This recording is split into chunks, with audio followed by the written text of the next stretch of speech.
नमस्कार दोस्तों, मैं Dharmendra Verma online study with DK में आपका बहुत बहुत स्वागत करता हूं।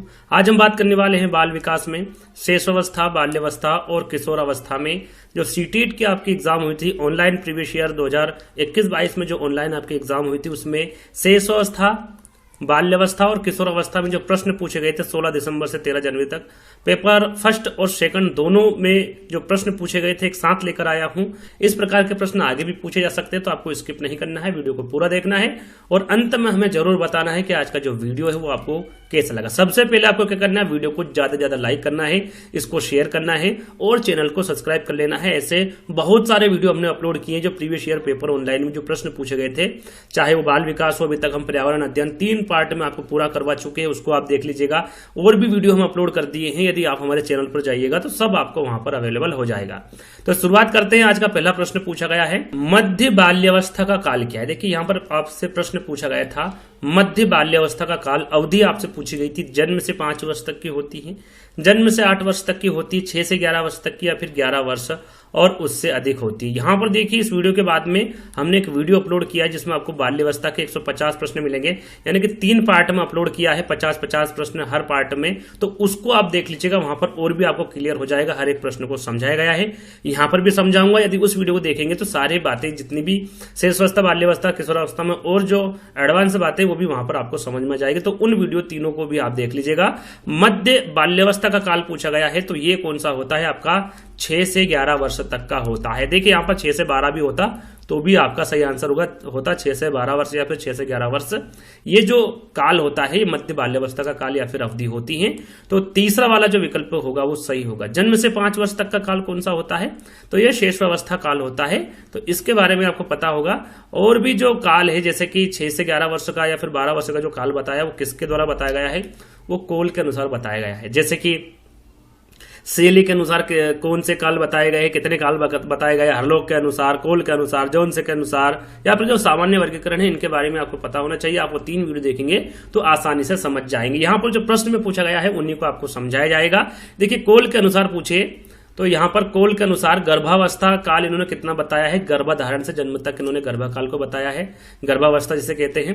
शेषावस्था जन्म से 2 वर्ष तक की होती है। वैसे यदि सामान्य वर्गीकरण हम करें तो शेषवा यहां पर मैं लिख देता हूं, शेषावस्था कितनी है 0 से 5 वर्ष। यदि साधारणता पूछे कि शेषावस्था की अवधि कितनी होती है तो 0 से 5 वर्ष होती है। लेकिन कोल के अनुसार पूछे तो इनके अनुसार जो शेषावस्था की जो अवधि होती है वो जन्म से 2 वर्ष तक की होती है। पूर्व बाल्यावस्था काल इसकी जो अवधि होती है वो 2 वर्ष से 6 वर्ष तक की होती है। देखिए यहाँ पर जो भी प्रश्न पूछे गए हैं, सीटेट का जो आयोग है उन्होंने जो भी प्रश्न पूछे गए हैं वो पूर्व बाल्यावस्था या फिर बाल्यावस्था को ध्यान में रखते हुए प्रश्न पूछे गए। सारे प्रश्न बाल्यावस्था से पूछे गए हैं, तो आपको ध्यान में रखना है। यहाँ पर उनकी विशेषता भी मैं आपको बताऊंगा, शेषावस्था की विशेषता बताऊंगा, बाल्यावस्था की बताऊंगा और किशोरावस्था की, सबकी बताऊंगा एक एक करके। लेकिन जो सबसे ज्यादा प्रश्न पूछे गए हैं वो पूर्व बाल्यावस्था या फिर बाल्यावस्था से पूछे गए प्रश्न हैं। तो पूर्व बाल्यावस्था की अवधि कितनी होती है, 2 वर्ष से 6 वर्ष तक की होती है। मध्य बाल्यावस्था की 6 से 12 वर्ष तक की होती है। उत्तर बाल्यावस्था की देखिए यहां पर ध्यान देना है, बालक की कितनी होती है 6 से 12 वर्ष तक की, और बालिका की कितनी होती है 6 से 10 वर्ष तक की। तो इसको भी आपको ध्यान में रखना है। उत्तर बाल्यावस्था में बालक की कितनी होती 12 से 14 होती है, और बालिका की कितनी होती 10 से 12 वर्ष तक की होती है। और यहां पर सीधा सीधा यदि पूछा जाए आपसे कि बाल्यावस्था की जो अवधि होती है वो कितनी होती है, तो वो आपकी कितनी होगी 6 से तो 12 वर्ष तक की जो अवधि होती है ये बाल्यावस्था की होगी, यदि सीधे सीधे प्रश्न पूछा जाए तो। कोल के अनुसार पूछा तो वो मैं आपको बता चुका हूं, मध्य बाल्यावस्था 6 से 12, बालिका की 6 से 10, उत्तर बाल्यावस्था 12 से 14 और बालिका की 10 से 12। पूर्व किशोरावस्था की हम बात करें तो पूर्व किशोरावस्था की जो अवधि बताई है वो 14 से 16 वर्ष बताई है, और बालिका की जो बताई है वो 12 से 14 वर्ष तक की इन्होंने अवधि बताई है। मध्य किशोरावस्था की पूछे तो 16 से 18, बालिका की 14 से 17 है, और उत्तर किशोरावस्था की जो अवधि इनके द्वारा बताई गई है वो 18 से 20 और बालिका की 17 से 20 वर्ष तक की आयु बताई है। यदि सीधे सीधे तौर पर पूछे किशोरावस्था की, जो किशोरावस्था की अवधि होती है वो कितनी होती है, तो 12 से 18 वर्ष तक की अवधि होती है। यदि सीधे सीधे प्रश्न पूछा जाता है तो आपको 12 से 18 वर्ष लगाना है। आगे इस प्रकार के प्रश्न पूछे जाएंगे। तो यहां पर जो कोल के अनुसार जो उन्होंने वर्गीकरण किया है उनके बारे में मैं यहाँ पर आपको बता दिया हूँ।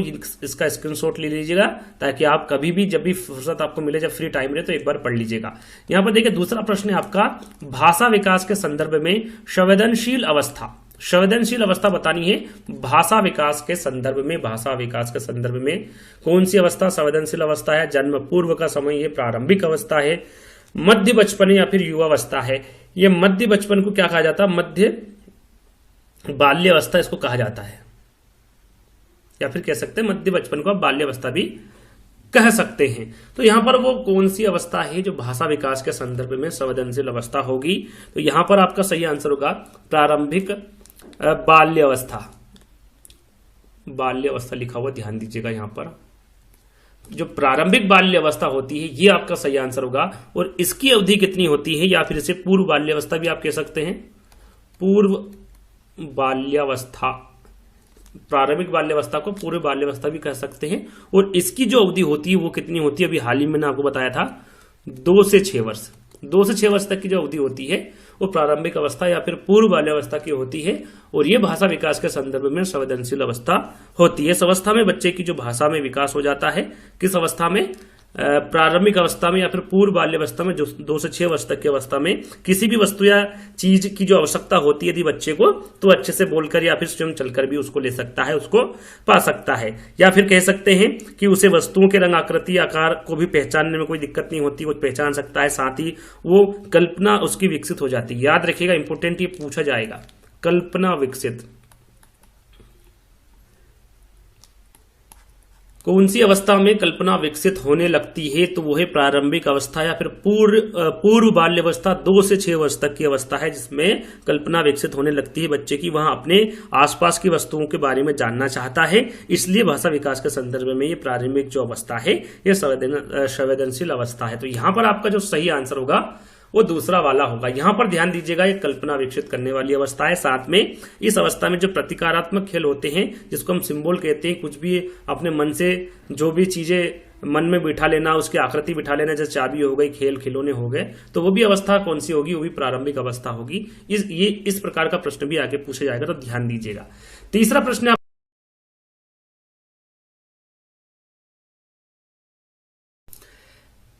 गत्यात्मक और संज्ञानात्मक विकास रिक्त स्थान होता है। कब तक होता है? बाल्यावस्था तक होता है, किशोरावस्था तक होता है, वयस्कावस्था तक होता है, या फिर संपूर्ण जीवन काल के दौरान होता है।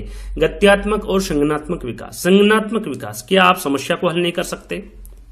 समस्या को हल नहीं कर सकते, तर्क नहीं दे सकते, या फिर समझा नहीं सकते, ये सभी क्या आप जीवन भर नहीं कर सकते? क्या कोई भी अवस्था हो आप ये कर सकते हैं, चाहे वो समस्या को हल करना हो, तर्क देना हो, किसी को समझाना हो, या फिर किसी समस्या को हल करना हो, ये सभी आप कर सकते हैं। तो ये संपूर्ण जीवन काल के दौरान होता है, ये संपूर्ण जीवन काल के दौरान होता है, ऐसा नहीं किसी अवस्था में आप कर सकते हैं। तो ये संज्ञानात्मक विकास और जो गत्यात्मक है, इसका जो विकास होता है संपूर्ण जीवन काल के दौरान होता है। आप किसी भी अवस्था में कभी भी समस्या को सुलझा सकते हैं, तर्क दे सकते हैं और समझा सकते हैं। ये सभी कार्य आप किसी भी अवस्था में कर सकते हैं। तो संपूर्ण जीवन काल के दौरान यहां पर आपका सही आंसर होगा। जो गत्यात्मक और संज्ञानात्मक विकास है ये संपूर्ण जीवन काल के दौरान होता है। तो 4th वाला विकल्प आपका यहां पर बिल्कुल सही होगा। चलिए अगला प्रश्न है, विकास के चरणों के संदर्भ में 2 से 6 वर्ष तक की अवस्था को क्या कहा जाता है? मैंने आपको बताया जो आयोग है उसने किस पर फोकस किया है? बाल्यावस्था पर, सिर्फ और सिर्फ बाल्यावस्था पर। इस पर ही सारे प्रश्न पूछे गए। आप देखेंगे तो सारे के सारे प्रश्न ऐसे ही पूछेंगे। 2 से 3 प्रश्न होंगे जो कि दूसरे जो शेषावस्था है और किशोरावस्था उस पर पूछे गए हैं। इसी पर ही आधारित प्रश्न पूरे के पूरे पूछे गए हैं। तो यहां पर देखिए 2 से 6 वर्ष तक की अवस्था को क्या कहा जाता है? थोड़ी देर पहले मैंने आपको बताया था।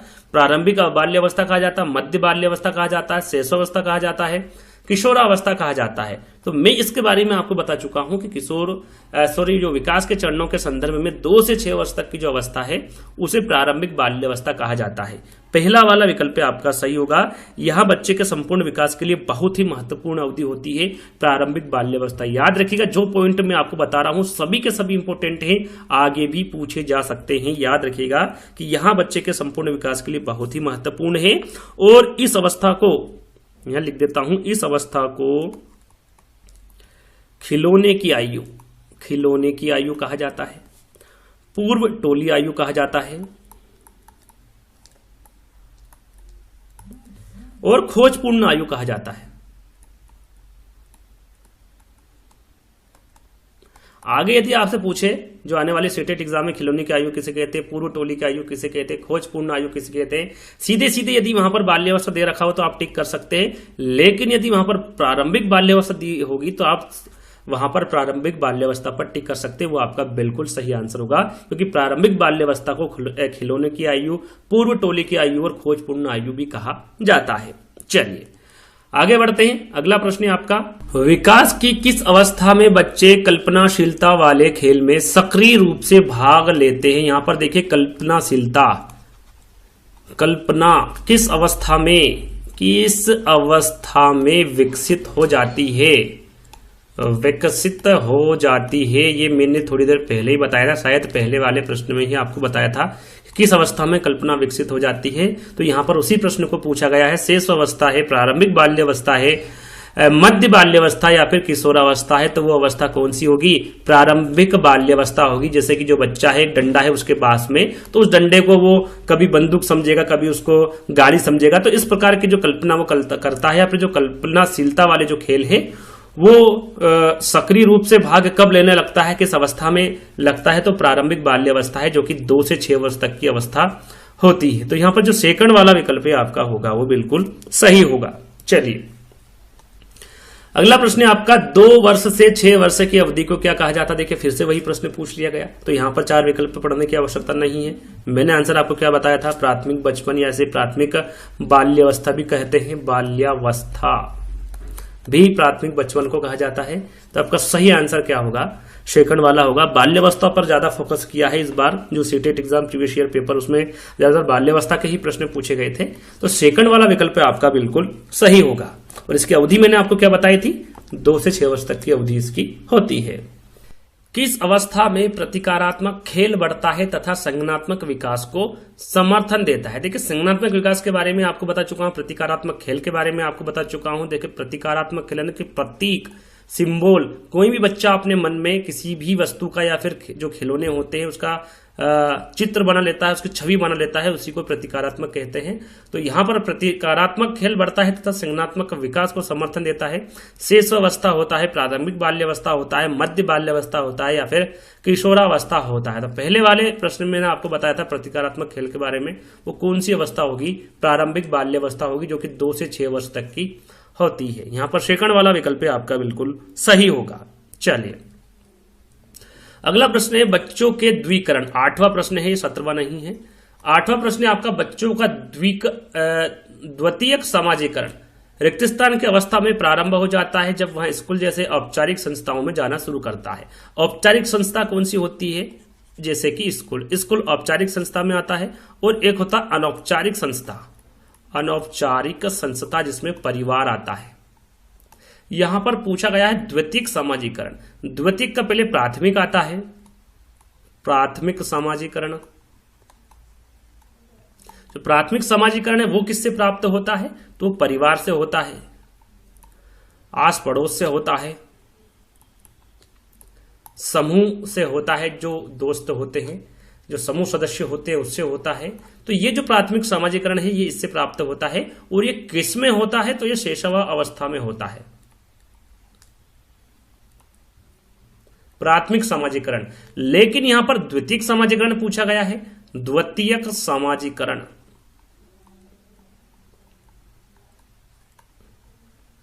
ये किससे प्राप्त होता है, तो ये प्रारंभिक बाल्यावस्था से प्राप्त होता है।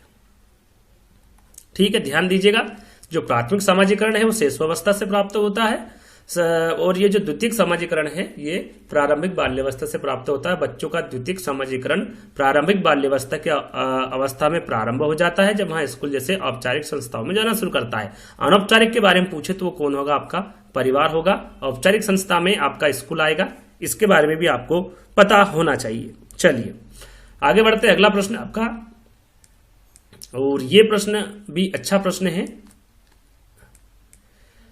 भाषा अर्जन के संदर्भ में निम्नलिखित में से कौन सा चरण संवेदनशील है? भाषा अर्जन, जब भाषा सीख लेता बच्चा, भाषा ग्रहण कर लेता है, उसके बारे में पूछा गया है। जन्म पूर्व अवस्था में, प्रारंभिक बाल्यावस्था में, किशोरावस्था में या फिर वयस्कावस्था में। तो यहाँ पर आपका सही आंसर क्या होगा? यहाँ पर भी आपका सही आंसर प्रारंभिक बाल्यावस्था ही होगा। भाषा अर्जन के संदर्भ में जो प्रारंभिक बाल्यावस्था है ये चरण संवेदनशील है। यहाँ पर सेकंड वाला विकल्प आपका सही होगा। 9 प्रश्न हो चुके हैं, 9 के ही आपके इस प्रारंभिक बाल्यावस्था ही आंसर दिया हुआ है। इस पर बहुत ज्यादा जोर दिया हुआ है। इस प्रकार के प्रश्न ही एग्जाम में आपके ऑनलाइन जो सीटेट की एग्जाम हुई थी उसमें पूछे गए हैं। आगे बात करें तो अगला प्रश्न है आपका बाल्यावस्था। देखिए 10वें प्रश्न पर आपका बाल्यावस्था से संबंधित पूछा गया है और वो भी बाल्यावस्था से ही पूछा गया है। पहले प्रारंभिक बाल्यावस्था चल रहा था, अब आपसे बाल्यावस्था से संबंधित प्रश्न पूछा गया कि बाल्यावस्था से क्या अभिप्राय है। यहाँ एक सामाजिक संरचना है, यहाँ एक शारीरिक संरचना है, यहाँ बच्चे के जन्म से लेकर उसके विद्यालय जाना शुरू करने तक की अवधि को अभिलक्षित करने वाला चरण है, या फिर यहाँ विकास की वह अवधि है जिसमें सिर्फ मात्रात्मक परिवर्तन होते हैं। तो जो बाल्यावस्था है या फिर जो किशोरावस्था है या फिर जो श्रेष्ठावस्था है, ये क्या है, इसके बारे में पूछा गया है। तो राइट आंसर आपका क्या होगा? यहाँ एक सामाजिक संरचना है। सामाजिक चरण जो होते हैं उसको ये परिभाषित करती है, चाहे वो शेषावस्था हो, बाल्यावस्था हो या फिर किशोरावस्था हो। पहला वाला विकल्प आपका बिल्कुल सही होगा। और इसकी जो अवधि होती है वो कितनी होती है? 6 से 12 वर्ष तक की अवधि होती है बाल्यावस्था की। जब से हम प्रारंभिक बाल्यावस्था की बात कर रहे थे जो कि 2 से 6 वर्ष तक की होती है, लेकिन यहाँ पर सीधे सीधे बाल्यावस्था पूछा गया है, तो 6 से 12 वर्ष आपका यहाँ पर सही आंसर होगा। चलिए अगला प्रश्न है। देखिए यहाँ पर मैं आपको बता दूं पहले कि बाल्यावस्था के बारे में पूछा गया है, तो इसकी जो विशेषता है उसके बारे में आपको जानना बहुत जरूरी है, क्योंकि विशेषता से संबंधित काफी प्रश्न पूछे जाते हैं। तो जो यहाँ पर बाल्यावस्था लिख देता हूं, बाल्यावस्था की जितने भी विशेषता है ये सभी यहाँ पर आपके सामने दे रखी है। जो बाल्यावस्था है उसे जीवन का अनोखा काल कहा जाता है। ये किसके द्वारा कहा गया ये भी यहाँ पर लिखा हुआ, कॉल एवं ब्रूस के द्वारा कहा गया है। जीवन का निर्माणकारी काल, इसको भी बाल्यावस्था कहा जाता है। ये किसके द्वारा कहा गया? तो सिगमंड फ्रायड के द्वारा कहा गया। प्रतिद्वंदात्मक सामाजिकरण का काल भी बाल्यावस्था को कहा जाता है। ये किसके द्वारा कहा गया? किलपेट्रिक के द्वारा कहा गया। छदम, जिसे मिथ्या परिपक्वता का काल भी कहा है, ये बाल्यावस्था को कहा है। किसके द्वारा कहा गया? रास के द्वारा। वैचारिक अवस्था का काल, ये भी बाल्यावस्था है। बाल्यावस्था को कहा गया है शिक्षा की दृष्टि से महत्वपूर्ण काल। यथार्थवादी दृष्टिकोण, नेता बनने की इच्छा बाल्यावस्था में पाई जाती है। समलिंगी मित्रता, समूह की भावना, ये भी बाल्यावस्था में पाई जाती है। अर्थभेद होता, लिंग भेद व जाति भेद की भावना भी बाल्यावस्था में जागृत होती। खेल की आयु पूछा जाता है, खेल की आयु जो किंग एज होती है वो कौन सी होती है? बाल्यावस्था होती है। समूह, दल, टोली की आयु, ये भी आपकी बाल्यावस्था होती है। प्रारंभिक विद्यालय की आयु, देखिए ये पूछा जाता है, प्रारंभिक विद्यालय की आयु कौन सी होती है? तो ये भी बाल्यावस्था होती है। सारस अवस्था, सारस अवस्था के बारे में पूछे और यहाँ पर बाल्यावस्था न देकर पूर्व बाल्यावस्था, उत्तर बाल्यावस्था, इस प्रकार के प्रश्न दे तो आपका उत्तर बाल्यावस्था वहां पर सही आंसर होगा। चुस्ती की आयु, ये भी उत्तर बाल्यावस्था है। गंदी आयु, ये भी आपकी बाल्यावस्था है। उसके बाद में स्क्रीनशॉट ले लीजिएगा और आराम से पढ़ लीजिएगा इनको, है ना, सभी के सभी इंपोर्टेंट है। भाषा विकास की तीव्र गति भी अवस्था है। भाषा विकास की तीव्र गति, इस प्रकार का प्रश्न पूछा गया था, थोड़ी देर पहले मैंने आपको इसका आंसर बताया था। भाषा विकास की तीव्र गति की अवस्था कौन सी है? वो भी आपकी बाल्यावस्था है। मूल दुश्चिंता की अवस्था, ये भी आपकी बाल्यावस्था, कैरेन हार्नी के द्वारा कहा गया। बिना काम के भ्रमण, यानी कि जो घूमने वाली प्रवृत्ति होती है, ये भी आपकी बाल्यावस्था, बर्ट के द्वारा कहा गया। बहिर्मुखी स्वभाव होता है इसमें। संग्रह करने की प्रवृत्ति होती है, संचय करने की प्रवृत्ति होती है। नैतिक गुणों का विकास होता है इसमें। कल्पना शक्ति, ये भी प्रश्न अभी पूछा गया है। देखिए जो विशेषता है उसी में से ही प्रश्न पूछा जाता है। जैसे कि यहाँ पर 2 प्रश्न आपको बता चुका हूं, दोनों ही पूछे गए। जैसे कि ये भाषा विकास की तीव्र गति की अवस्था, ये पूछा गया था। कल्पनाशीलता के बारे में पूछा गया था। कल्पना शक्ति एवं अमूर्त चिंतन के प्रारंभ काल, है ना, यह भी आपका बाल्यावस्था है। शारीरिक व मानसिक विकास में स्थिरता, रचनात्मक कार्यों में आनंद अर्थात बालक में सृजनशीलता के गुण भी पाए जाते हैं।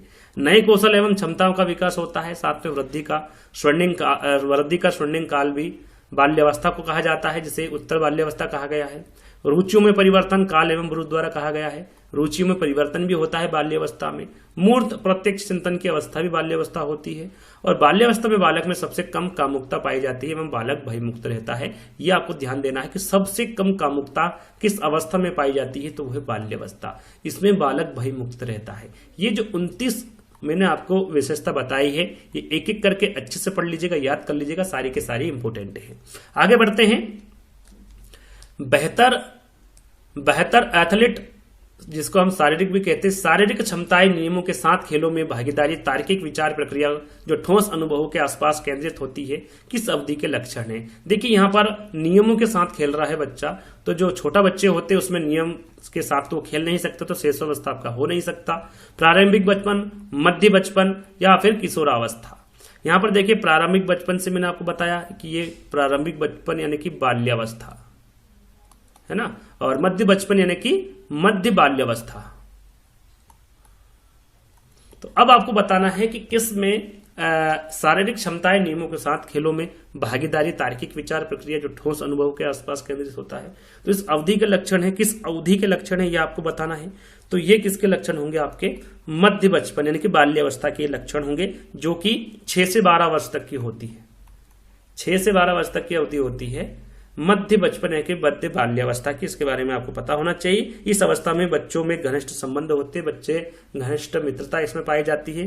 मध्य बचपन यानी कि मध्य बाल्यावस्था में जो मैंने विशेषता भी बताई उसमें मैंने आपको ये भी बताया था। साथ ही इसमें जो बच्चे होते हैं वो सोच का भी इसमें तेजी से विकास होता है मध्य बाल्यावस्था में। तो यहां पर आपका जो सही आंसर होगा वो तीसरा वाला होगा।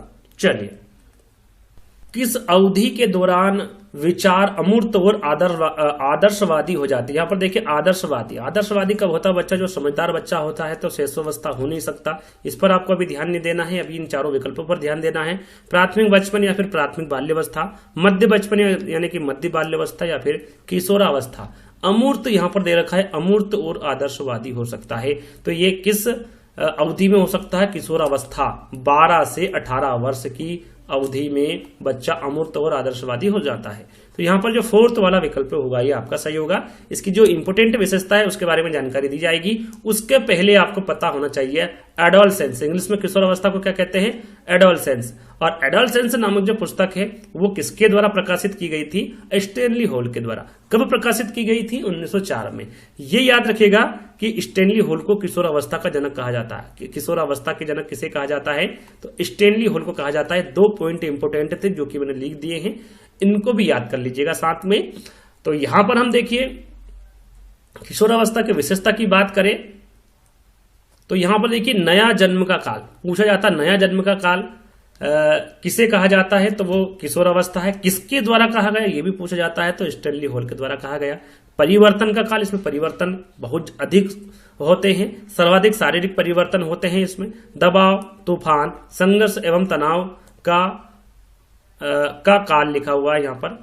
का काल कौन सा है, तो वो आपका किशोरावस्था है। किसके द्वारा कहा गया, स्टैनली हॉल। काफी बार पूछा गया प्रश्न है, दबाव, तूफान, संघर्ष एवं तनाव का काल कौन सा होता है, तो वो किशोरावस्था होता है। यहाँ पर विशेषता किसकी बता रहे हम, किशोरावस्था की। ठीक है, तो दबाव, तूफान, संघर्ष एवं तनाव का काल कौन सा होता है, किशोरावस्था। और किसके द्वारा कहा गया, स्टैनली हॉल के द्वारा कहा गया। जीवन का सबसे कठिन काल कौन सा है, किशोरावस्था है। किसके द्वारा कहा गया, किलपेट्रिक के। परिवर्ती अवस्था है ये। विशिष्टता की खोज का समय है। आकस्मिक या फिर त्वरित विकास की आयु है। स्वर्णकाल, ये भी पूछा जाता है, स्वर्णकाल कौन सा है, किशोरावस्था है। बसंत ऋतु, समायोजन का अभाव, देशभक्ति की भावना इसमें बहुत ज्यादा जागृत हो जाती है। संवेग अस्थिर हो जाते हैं। वीर पूजा की प्रवृत्ति, यह भी पूछा गया है। वीर प्रवृत्ति की पूजा किसमें पाई जाती है, किशोरावस्था में पाई जाती है। आत्मनिर्भर बनने की इच्छा इसमें होती है। सब काम जैसे कि मैं ही कर लूं, सारे काम मैं ही कर लूं, ये जो आत्मनिर्भर बनने की इच्छा है ये भी किशोरावस्था में ही जागृत होती है। उसके बाद में चहुमुखी विकास अर्थात शारीरिक, मानसिक, सामाजिक और संवेगात्मक विकास, इन सभी का विकास हो जाता है किशोरावस्था में। व्यवसाय, चुनाव की चिंता होती है। कल्पना का बाहुल्य व दिवा स्वप्न की प्रवृत्ति भी इसी में पाई जाती है। सर्वाधिक काम प्रवृत्ति एवं सर्वाधिक विषम लैंगिक आकर्षण, यानी कि जो बालक बालिका का विपरीत लिंग में के प्रति आकर्षण यानी कि जो प्रेम की भावना है वो भी इसमें जागृत हो जाती है। तार्किक चिंतन, अमूर्त चिंतन की अवस्था, जैसा कि अभी प्रश्न में आया था। तो यहाँ पर जितनी भी विशेषता है उसी में से प्रश्न आपसे पूछे जा रहे हैं। तो ये 22 जो मैंने यहाँ पर विशेषता बताई इनको याद कर लीजिएगा। इसमें तार्किक चिंतन, अमूर्त चिंतन की अवस्था होती है। पीढ़ियों में अंतर के कारण विचारों में मतभेद हो जाते हैं। समस्याओं की आयु व उलझन की अवस्था भी इसी को कहते हैं। इसमें समाज सेवा की भावना भी जागृत हो जाती है। इस अवस्था में बालक अपने द्वारा किए गए सामाजिक कार्यों की सामाजिक स्वीकृति चाहता है। तो ये 22 जो मैंने आपको यहाँ पर विशेषता बताई है किशोरावस्था की, ये सभी की सभी इंपोर्टेंट हैं। इसी में से हर प्रश्न पूछा जाएगा यदि आगे भी प्रश्न पूछा जाए तो सीटेट एग्जाम में। तो मैंने यहाँ पर आपको बाल्यावस्था और किशोरावस्था की बता दी है, शेष अवस्था की बाकी है तो वो मैं आगे आपको बता दूंगा। तो इनके स्क्रीनशॉट ले लीजिएगा और याद कर लीजिएगा। चलिए, विकास की कौन सी अवस्था में निम्न लक्षण समाहित थे? स्वतंत्रता की स्थापना, अस्मिता का विकास और अमूर्त चिंतन। यहां पर देखिए अमूर्त चिंतन आ गया। क्या बताया था मैंने आपको अमूर्त चिंतन के बारे में? स्वतंत्रता की भावना किसमें जागृत हो जाती है? अस्मिता का विकास किसमें हो जाता है? मध्य बाल्यावस्था में, उत्तर बाल्यावस्था में, किशोरावस्था में, पूर्व अवस्था में। तो किसमें हो जाता है? किशोरावस्था में। यहाँ पर मध्य बाल्यावस्था, उत्तर बाल्यावस्था और पूर्व अवस्था ये नहीं आएगी। अमूर्त चिंतन आप यहाँ पर ध्यान दीजिएगा, मैंने आपको बताया था स्वतंत्रता की भावना बताई थी। तो किसमें जागृत हो जाती है? किशोरावस्था में जागृत हो जाती है। तो यहाँ पर तीसरा वाला विकल्प आपका बिल्कुल सही होगा। और इसकी अवस्था की जो अवधि होती है वो 12 से 18 वर्ष तक की होती है।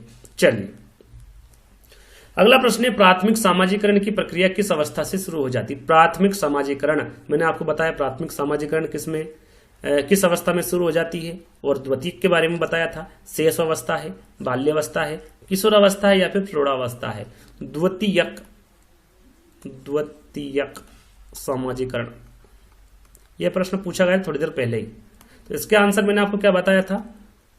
प्रारंभिक बाल्यावस्था वहां पर बताया था मैंने। यहाँ पर बाल्यावस्था दे रखा था, बाल्यावस्था मैंने बताया था। यदि प्रारंभिक बाल्यावस्था ना आए तो बाल्यावस्था पर आप टिक कर सकते हैं द्वितीयक सामाजिकरण के बारे में पूछा जाए तो। लेकिन यहाँ पर प्राथमिक सामाजिकरण के बारे में पूछा गया है तो आंसर आपका क्या होगा? शेष अवस्था। प्राथमिक सामाजिकरण में कौन आएगा? आपका परिवार आ जाएगा, पास पड़ोस आ जाएंगे, आस पड़ोस वाले, आपका जो समूह है, मित्रता है, वो आ जाएंगे, आपकी जो जाति धर्म के लोग आ जाएंगे। ये सभी प्राथमिक सामाजिकरण के अंतर्गत आते हैं। लेकिन द्वितीयक सामाजिकरण में कौन आते हैं? आपका स्कूल आता है, ठीक है, जो कि औपचारिक संस्था में आता है स्कूल, और अनौपचारिक में आपका परिवार आता है। तो इनके बारे में आपको जानकारी होना चाहिए। राइट आंसर आपका यहाँ पर बिल्कुल पहला वाला होगा। चलिए,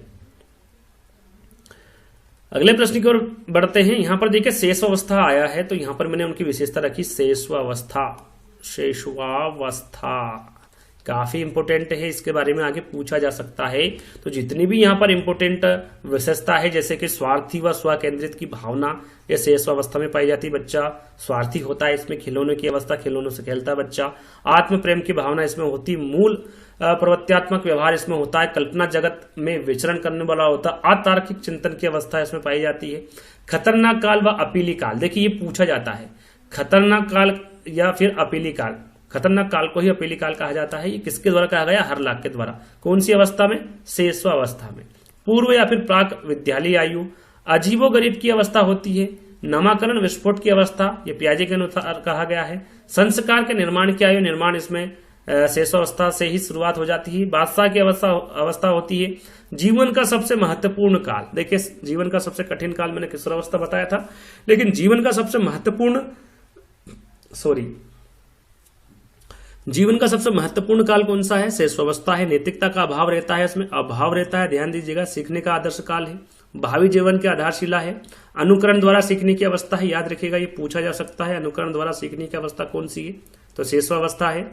साथ में क्षणिक संवेग की अवस्था, कभी बच्चा हंसता कभी रोता है, तो क्षणिक संवेग की जो अवस्था है वो भी आपका शेषावस्था में पाया जाता है। सीखने का स्वर्ण काल है, जो बच्चे को सिखाएंगे वही सीखेगा, बहुत जल्दी सीखेगा। सामाजिक भावना का अभाव इसमें रहता है। उत्तम शिक्षण विद्या, किंडरगार्टन, खेल व मॉन्टेसरी विधि, ये भी आपका शेषावस्था के अंतर्गत आएगी। शारीरिक, बालकों का सर्वाधिक जो शारीरिक विकास होता है वो इसी अवस्था में होता है, और मानसिक विकास की गति भी यहाँ पर शेषावस्था में सर्वाधिक होती है। सिगमंड फ्राइड के अनुसार शेषावस्था में काम प्रवृत्ति होती है। जन्म के 30 घंटे तक शिशु के नेत्र इंद्रिया कार्य नहीं करती, ध्यान दीजिएगा। जन्म के 30 घंटे तक शिशु की जो नेत्र इंद्रिया है वो काम नहीं करती है। और ये विशेषकर ध्यान रखिएगा कि सिगमंड फ्राइड के अनुसार शेषावस्था में काम प्रवृत्ति होती है। प्रसिद्ध दार्शनिक रूसो का मानना है कि बालक के हाथ पैर व नेत्र उसके प्रारंभिक शिक्षक होते हैं। यहाँ पर पूछा जाता है कि प्रारंभिक शिक्षक कौन होते हैं? रूसो के अनुसार तो बालक के हाथ पैर व नेत्र उसके प्रारंभिक शिक्षक होते हैं। यहाँ पर देखिए 27 विशेषता दी हुई है शेषावस्था की, तो इनके बारे में आपको पता होना चाहिए, स्क्रीनशॉट ले लीजिएगा। जन्म के समय शिशु में कोई संवेग नहीं होता, ये इंपोर्टेंट है, ध्यान दीजिएगा। जन्म के समय शिशु में कोई संवेग नहीं होता है, वहां केवल उत्तेजना अनुभव करता है। शेष अवस्था में बालक में अधिकांश संवेग विकसित हो जाता है, उसके बाद होता है संवेग विकसित। लेकिन इस अवस्था में बालक में भय संवेग सर्वाधिक सक्रिय होता है। जो बच्चा होता है उसमें भय बहुत ज्यादा सक्रिय होता है, बच्चा उसमें डरने लगता है। शेष अवस्था में जब बच्चा जन्म लेता है उसके बारे में बात की जा रही है, उसके बाद की जो शेष अवस्था है उसके बारे में यहाँ पर जानकारी आपको दी जा रही है। तो जन्म के समय शिशु में कोई संवेग नहीं होता है, इसके बारे में आपको ध्यान रखना है। जन्म के समय के बारे में यहाँ पर बताया गया है, वह केवल उत्तेजना अनुभव करता है। लेकिन शेषावस्था में बालक में अधिकांश संवेग विकसित हो जाते हैं, लेकिन इस अवस्था में बालक में भय संवेग सर्वाधिक सक्रिय रहता है। ये आपको ध्यान में रखना है। तो 27 जो विशेषता मैंने यहाँ पर आपको बताई है उसके बारे में आपको यहाँ पर जानकारी होना चाहिए। तो आगे हम बात करेंगे। अगला प्रश्न है, विकास की उस अवधि को आपको बताना है जब आत्मसात मानकों पर प्रश्न उठाया जाता है और अक्सर परिवार की तुलना में साथियों की राय बहुत महत्वपूर्ण होती है। यहां पर आपको बताना है वहां कौन सी अवस्था है, कौन सी अवधि में अक्सर परिवार की तुलना में साथी बहुत महत्वपूर्ण हो जाते हैं, उनकी राय बहुत महत्वपूर्ण हो जाती है। मैंने यहां पर आपको बताया था कि घनिष्ठ मित्रता किसकी विशेषता है, थोड़ी देर पहले मैंने आपको बताया था। यहां पर देखिए, अक्सर परिवार की तुलना में साथियों की राय बहुत महत्वपूर्ण होती है, यानी कि साथियों की बात जो बच्चा है वो सुनता है, परिवार की बातों को नहीं सुनता है। तो वह अवस्था कौन सी शेषावस्था है, आरंभिक बाल्यावस्था है, मध्य बाल्यावस्था या फिर किशोरावस्था है। तो वहां अवधि कौन सी होगी या फिर वहां अवस्था कौन सी होगी, किशोरावस्था। 12 से 18 वर्ष की उम्र में जो बच्चा होता है वो साथियों की राय यानी कि साथियों की बात को बहुत सुनता है परिवार की तुलना में। तो यहां पर आपको जो 4th वाला विकल्प होगा वो बिल्कुल सही होगा। चलिए अंतिम प्रश्न, ये टोटल 16 है। यहां पर देखिए पेपर फर्स्ट में और सेकंड में ये जो 15 प्रश्न है ये आपका शैशवावस्था, बाल्यावस्था, किशोरावस्था का नहीं है। प्रश्न अच्छा लगा इसलिए इसको रख लिया मैंने।